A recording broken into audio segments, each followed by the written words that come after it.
Hello everyone.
सुन रहा था, उसे कुछ समझ नहीं आ रहा था।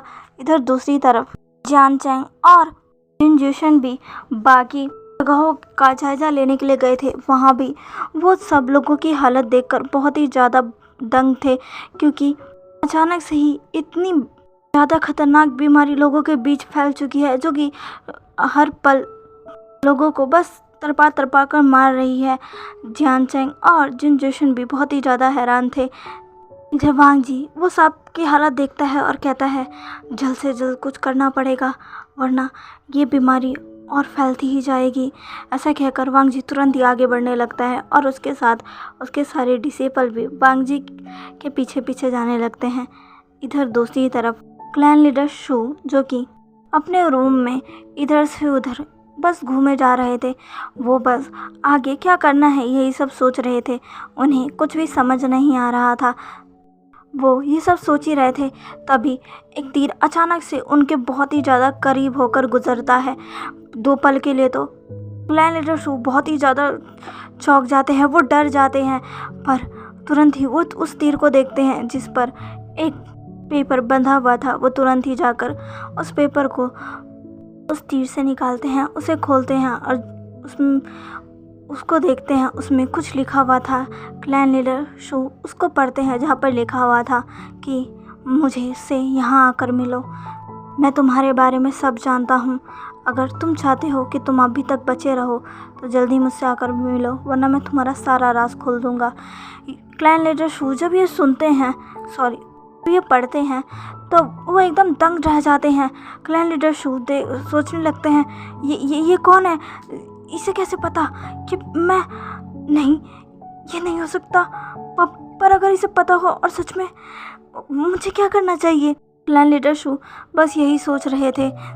इधर दूसरी तरफ मैंग्याओ, जो कि भागकर अपने फादर के पास आता है और कहता है, फादर मैंने आपका काम कर दिया है। तभी क्लैन लीडर जिन कहते हैं, ठीक है, उम्मीद करता हूँ कि वो वहाँ आ जाएगा। तभी मैंग्याओ कहता है, आप फिक्र मत करिए, उन्हें आना ही होगा और उनके पास दूसरा कोई चारा भी तो नहीं है। तभी क्लैन लीडर जिन कहते हैं, तुम ठीक कह रहे हो। तभी मैंग्याओ कहता है, फादर क्या आपने प्लान में जो चल रहा है वो बात सुनी, क्या आपको पता चला उस बीमारी के बारे में। तभी क्लैन लीडर जिन कहते हैं, मुझे पूरा विश्वास है कि ये काम उसी शैतान का है। वो शैतान अब सबको धीरे धीरे मार रहा है, ताकि सारे लोग मजबूरी में आकर उसके सामने झुक जाए। मुझे नहीं लगता कि ये तबाही इतनी जल्दी रुकेगी। तभी मैंग्याओ कहता है, पर फादर, क्या आपको लगता है उसके ऐसा करने से लैंड क्लैन उसके सामने झुक जाएगा? तभी जिन क्लैन लीडर कहते हैं पता नहीं, लेकिन अगर हालात ऐसे ही रहे तो लैंड क्लैन इसके अलावा और कुछ कर भी तो नहीं पाएगा। महंगा कहता है ये तो बहुत अच्छी बात है, लैंड क्लैन झुक जाएगा और खुद ब खुद ही उस बच्चे को शैतान के हाथों सौंप देगा। तभी क्लैन लीडर जिन गुस्से में महंगा की तरफ घूरते और कहते हैं चुप रहो। तभी महंगा कहता है कि क्या हुआ फादर, ये तो अच्छी बात है ना, अगर लैंड क्लैन हार मान गया और उस बच्चे को उस शैतान को सौंप दिया फिर तो हम जीत जाएंगे। तभी क्लैन लीडर जिन कहते हैं क्या तुम्हें लगता है कि एक बार वो बच्चा शैतान के हाथों आ गया तो वो हमें छोड़ेगा? हमने उससे कहा है कि हम उसे वो बच्चा ला कर देंगे, हम उसे अपने हाथों से मारेंगे, लेकिन हम नहीं कर पाए। हमारे पास बस एक चारा है कि हम उसे वो जाकर सौंप दे। अगर हमारे जगह किसी और ने ये काम कर दिया ना तो वो हमें नहीं छोड़ेगा, उसको एक मौका मिल जाएगा हमें मौत के घाट उतारने का। तुम क्या चाहते हो, मेरी और अपनी मौत? तभी महंगा कहता है बिल्कुल भी नहीं। तभी क्लाइंटर जिन कहते हैं अगर ऐसा ही है तो जाओ अपना काम करो और ऐसी फालतू सी चीज़ों में ध्यान मत दो। लैंड क्लैन इससे पहले पूरी तरीके से हारे, उसके बच्चे को हमें उस शैतान को जाकर देना होगा ताकि वो शैतान मुझे अपनी ताकत दे सके, ताकि मैं इस पूरे क्लैन पर राज कर सकूं, ये सारा क्लैन मेरे कदमों के नीचे रहे। ऐसा कहते हो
अचानक से वो वापस जिंदा हो जा रहे हैं और अपने ही लोगों पर दोबारा से अटैक कर रहे हैं, उन्हें मार रहे हैं। तभी वांग जी ये सुनकर बहुत ही ज़्यादा हैरान हो जाता है। वो कहता है कि क्या? तभी जिवजुन कहते हैं हाँ तुमने सही सुना वांग जी, कोई भी मरता है और जब उसके परिवार वाले उसे दफना कर चले जाते हैं तो वो अचानक से ही अगले दिन फिर लौट आता है, लेकिन वो इंसान नहीं रहता जो कि पहले था। वो एक शैतान बन जाता है और अपने ही लोगों को मारने लगता है। वांग जी तुम अभी जो देख कर आए हो वो तो बस तुमने तबाही की एक झलक देखी थी, तबाही तब होना बाकी है वांग जी। हमें कैसे भी कर कर उन लोगों को जो कि वे कठपुतली बन चुके हैं उन्हें गांव वालों पर हमला करने से रोकना होगा वांग जी। इसमें हम सबको साथ मिलकर काम करना होगा।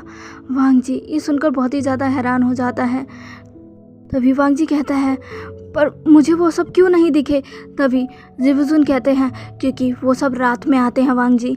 वो लोग अचानक से ही रात को आकर सब पर हमला कर देते हैं और सुबह होने से पहले ही चले जाते हैं। वांग जी कहता है क्या?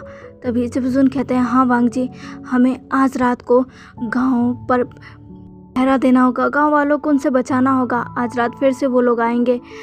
तभी वांग जी कहता है, पर ब्रदर आपको ये बात कैसे पता चली? तभी जिबजुन कहते हैं, मेरा एक डिसिपल वहीं पर था, पर वो अभी बहुत बुरी हालत में है। वांग जी कहता है, क्या हुआ उसे? तभी जिबजुन कहते हैं, उसने उनका सामना किया पर वो उनसे जीत नहीं पाया, वो कैसे तैसे अपनी जान बचाकर यहाँ आ गया। उसने मुझे सारी बात बताई, उसकी हालत बिल्कुल भी ठीक नहीं है, वैद्य उसका इलाज कर रहे हैं। वांग जी ये सुनकर बहुत ही ज़्यादा परेशान हो जाता है। जिन जुशन कहता है, ये तो हमारे लिए बिल्कुल अच्छा संदेश नहीं है, अब हम इस चीज़ को कैसे रोकेंगे? जियानचेंग कहता है, हाँ बिल्कुल, पता नहीं अब आगे और क्या क्या होने वाला है, पहले ही इतना कुछ हो चुका है और अब ये, मैं तो आगे का सोचकर ही हैरान हूँ कि आखिर क्या होने वाला है। इधर दूसरी तरफ हमें विंग को दिखाया जाता है, जो कि अभी अपनी माँ और बहन के साथ था, उसे भी सारी खबर मिल चुकी थी। विंग ये सुनकर बहुत ही ज़्यादा हैरान हो गया था। विंग कहता है, ये तो बिल्कुल अच्छी बात नहीं है माँ, हमें हमें कुछ करना होगा, हमें जल्द से जल्द कुछ करना होगा। तभी मैडम ये कहती है, तुम सही कह रहे हो विंग, पर हम क्या कर सकते हैं? हम सिर्फ उन गाँव वालों की मदद कर सकते हैं, और वैद्य इस महामारी से छुटकारा पाने के लिए औषधि को बना रहे हैं, वो अपनी पूरी कोशिश कर रहे हैं। हम बस उम्मीद कर सकते हैं कि ये महामारी जल्द से जल्द ख़त्म हो जाए। तभी विंग कहता है, पर माँ सब बिल्कुल भी ठीक नहीं हो रहा है, आखिर अचानक से ये सब कैसे हो गया? तभी मैडम भी कहती है, मुझे पूरा यकीन है कि उसमें उस पूरी शक्ति का ही हाथ है, वो अब हमें छोड़ेगी नहीं, बस उसका एक ही मोटिव है कि वो हम सबको ख़त्म कर दे और हमारे इस प्यारे नन्ही सी जान को मार डाले। विंग कहता है, नहीं माँ। तभी मैडम भी कहती है, विंग तुम्हें पता है ना कि वो शैतान तुम्हारे बच्चे के ही पीछे पड़ा है। तभी विंग कहता है, पर मेरे होते हुए मेरे बच्चे को कोई कुछ भी नहीं कर सकता, मैं अपने बच्चे की रक्षा कर सकता हूँ, आप भूल गई है क्या, मैं कल्टीवेटर हूँ। तभी मैडम भी कहती है, मैं बिल्कुल भी नहीं भूली हूँ विंग, मुझे पता है कि मेरा बेटा विंग कितना ज़्यादा अच्छा है कल्टीवेशन में, उसकी तलवारबाजी कितनी ज़्यादा अच्छी है। विंग हम सबको बहुत चौकन्ना रहना होगा। विंग कहता है, हाँ। अब यहाँ से सीन शिफ्ट होता है, जहाँ पर हमें रात का समय दिखाया जाता है, जहाँ पर वांग जी तैयार हो रहा था। विंग जो कि शाल लेकर रूम के अंदर आता है, वो वांग जी को देखता है जिसने नाइट रोब्स नहीं पहने हुए थे, बल्कि वो तैयार हो रहा था। वांग जी को देखकर विंग कहता है, लंजा। वांग जी कहता है, हाँ विंग। विंग कहता है, लंजा ये तुम क्या कर रहे हो, तुम क्या कहीं जा रहे हो?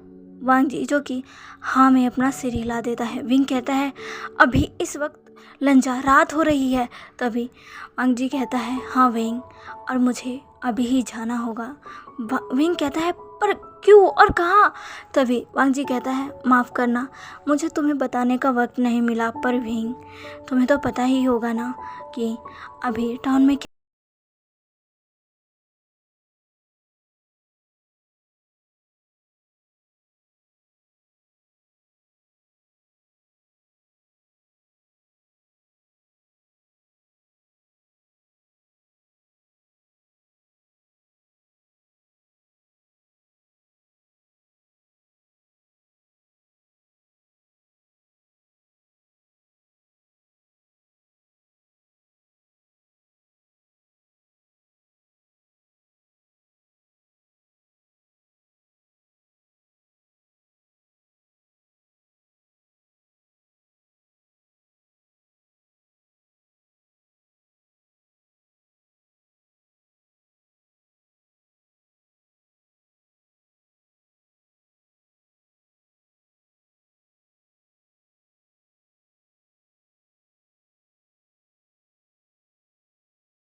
कहता है मुझे पता है तुम्हें मेरी फ़िक्र हो रही है, इन दिनों तुम्हारे साथ बहुत कुछ हो चुका है विंग, पर मुझ पर विश्वास करो, मैं अब तुम्हें और तकलीफ़ में नहीं देखना चाहता। मैं भी बाकियों की तरह अपनी ज़िंदगी अपनी फैमिली के साथ शांति से गुजारना चाहता हूँ और उसके लिए मुझे ये सब करना होगा। मुझे वो सारी चीज़ें ख़त्म करनी ही होगी जो कि हमारी इस प्यारी सी फैमिली के लाइफ में धकल दे रही है।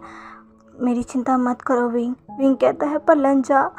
वांग जी अब विंग को खुद से थोड़ा दूर करता है, उसके गालों को सहलाता है और फिर उसके लिप्स पर एक डीप किस करता है। विंग अपनी आंखों को बंद कर लेता है और वांग जी उसे काफ़ी देर तक एक डीप किस करता रहता है। विंग जैसे वांग जी की किस में खो चुका था। कुछ देर बाद जब वांग जी विंग से अलग होता है तो वो विंग के फोरहेड पर किस करता है और कहता है मेरी चिंता मत करना, मैं जल्दी ही वापस आ जाऊंगा। विंग कहता है अपना ख्याल रखना। तभी वांग जी कहता है और तुम अपना ख्याल रखना विंग, कुछ भी हो तो तुम मुझे तुरंत ही संदेश पहुंचा सकते हो, मैं तुरंत ही तुम्हारे पास आ जाऊंगा। तभी विंग कहता है और ऐसा कहते हुए वांग जी विंग को एक नज़र देखता है और फिर वहाँ से चला जाता है। विंग बस वांग जी को देख रहा था जो कि उसके सामने वहाँ से तो चला जाता है। वांग जी के जाते ही विंग के आंखों में जो आंसू थे वो गिर जाते हैं। तभी विंग अपने आंखों में से आंसू को पोंछता है और पीछे मुड़कर बेड के पास जाता है जहाँ पर उनका प्यारा सा बेबी सोया हुआ था। विंग अपने बेबी को देखता है और कहता है काश ये सब जल्दी ख़त्म हो जाए और मैं तुम और तुम्हारे बाबा शांति से रह पाए, जैसे सारा परिवार अब साथ मिलकर शांति से रहते हैं। मैं उम्मीद करता हूँ कि ये सब जल्दी ख़त्म हो जाए। ऐसा कहते हुए विंग अपने बेबी के फोरहेड पर किस कर लेता है और तुरंत ही बेबी के चेहरे पर एक बड़ी सी स्माइल आ जाती है। इधर दूसरी तरफ हमें क्लैन लीडर शो को दिखाया जाता है जो कि फाइनली फैसला कर उस जगह पहुंच चुके थे जहां उन्हें बुलाया गया था। वो एक सुनसान एरिया था, वो एक जंगल का इलाका था। क्लैन लीडर शो वहां आ जाते हैं। क्लैन लीडर शू जब वहाँ आकर देखते हैं तो उन्हें वहाँ कोई भी नहीं दिखता है। क्लैन लीडर शू अब कहने लगते हैं मैं यहाँ आ चुका हूँ, तुम कहाँ हो? मुझे पता है कि तुम यहीं कहीं हो, अब मेरे सामने आ जाओ, आखिर तुम हो कौन? तभी क्लैन लीडर शू के पीछे से किसी के कदमों की आवाज़ आने लगती है। क्लैन लीडर शू तुरंत ही पीछे मुड़कर देखते हैं तो वो एकदम शॉक हो जाते हैं क्योंकि पीछे कोई और नहीं बल्कि क्लैन लीडर जिन खड़े थे और उनके साथ उनका बेटा मैंग्याओ। क्लैन लीडर जिन को देखकर पहले तो क्लैन लीडर शू एकदम शॉक हो जाते हैं, फिर वो क्लैन लीडर जिन से पूछते हैं आप यहाँ क्या कर रहे हैं? तभी क्लैन लीडर जिन कहते हैं तुम्हें क्या लगता है मैं यहाँ क्या करने आऊँगा? तभी क्लैन लीडर शू कहते हैं क्या आपने मुझे यहाँ बुलाया है? तभी क्लैन लीडर जिन एक स्माइल करते हैं। तभी क्लैन लीडर शू कहते हैं आपने मुझे यहाँ बुलाया है, तो वो आप ही थे? तभी क्लैन लीडर जिन कहते हैं हाँ वो मैं ही था और मैं अच्छे से जानता हूँ कि वो जहर तुमने दिया था ना कि तुम्हारे उस डिसिपल ने। तभी क्लैन लीडर शू कहते हैं आपके पास इसका क्या सबूत है? तभी क्लैन लीडर जिन एक स्माइल करते हैं और कहते हैं मैंने तुम्हें तुम्हारे डिसिबल से बात करते हुए सुन लिया था और हाँ जब तुम मुझसे रात में मिलने गए थे ना वो भी मुझे पता है, मैं वहीं मौजूद था। तभी क्लैन लीडर शू कहते हैं आप क्या चाहते हैं? तभी क्लैन लीडर जिन कहते हैं वही जो तुम चाहते हो। ये कहकर वो एक बड़ी सी स्माइल करने लगते हैं और क्लैन लीडर शू एकदम शॉक हो जाते हैं। तो चलिए गाइज आज के लिए बस इतना ही। आज का पार्ट आपको कैसा लगा प्लीज़ प्लीज़ प्लीज़ मुझे कमेंट करके ज़रूर बताइएगा और प्लीज़ मेरे चैनल को लाइक सब्सक्राइब एंड शेयर कर दीजिएगा। मिलते हैं इसके नेक्स्ट पार्ट में, बाय।